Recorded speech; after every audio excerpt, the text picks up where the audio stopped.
Roddy just be thinking sometimes, and today Roddy's thinking about the quarterback position in the NFL. We have 32 teams, 16 quarterbacks come from the state of Texas that are a part of the NFL. That means starters, backups, players on active rosters. There was 16 from the state of Texas that played their high school football in the state of Texas, that is. 6 former Texas high school quarterbacks are starters in the NFL. That's right, at 18 point something percent, almost a fifth of your league has a Texas quarterback starting for it, people. Pay attention to this. Texas, it's no coincidence that Texas is starting to take over the quarterback position.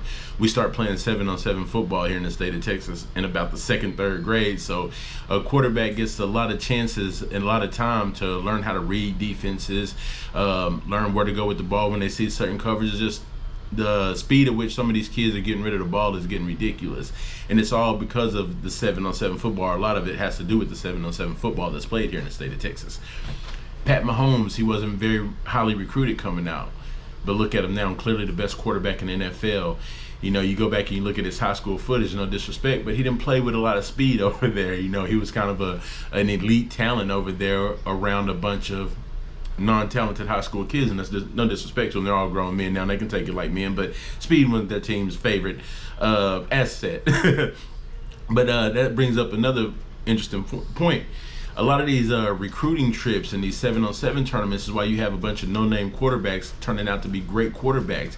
You get in these 7-on-7 tournaments, you might have a running offense in your high school, or you might be like Pat Mahomes and have a bunch of speedy receivers that could get open.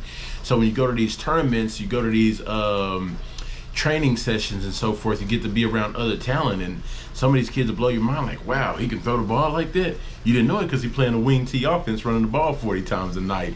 You know, Robert Griffin III, he went from a wing T high school offense that kept him kind of under the radar as a quarterback as well.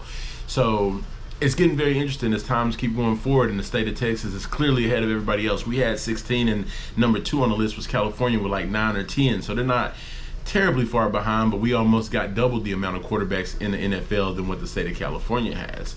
And I believe Georgia's falling behind them. Georgia and Florida comes right behind there. So you see the top 4 football states, it's not just because of opinion, folks, it's facts. Those 4 states plays a lot of good football. The state of Texas is elite when it comes to passing quarterbacks. And so I just want you to keep in mind on that. You're about to have 2 Texas high school football quarterbacks playing in the NFL this year, in the NFL Super Bowl this year, which is great for the state of Texas and everybody who's a big believer in 7-on-7. You best believe you kids are about to be hearing about this. So go ahead and get ready for it. And, you know, hey, there was once a day about a decade ago, I had a couple friends who were, oh, running quarterbacks aren't it? Oh, you can't win like that. You got to be a pocket. Hey, the running quarterback has taken over. It's not running in the sense of you getting carries, but being able to move in the pocket with the way these D ends are rushing, keeping those eyes upfield and still getting rid of the ball fast. You need some mobility, and these Texas quarterbacks are bringing it home. Name me a Texas quarterback that can't move around. Matt Stafford's probably the slowest one, but his pocket speed is great. He knows how to get rid of the ball quick. He can sidestep defenders. It's no coincidence, folks. This is Texas football in your face. So don't get mad at me. I'm just a messenger, but you're about to see a lot more of these Super Bowls that are having Texas versus Texas high school quarterbacks. So stay tuned and be ready, folks, because we're not going nowhere. Yes, I'm a Texas man, and I'm going to rep it all day, every day. God bless you and have a great day. Roddy's Thinking Sports.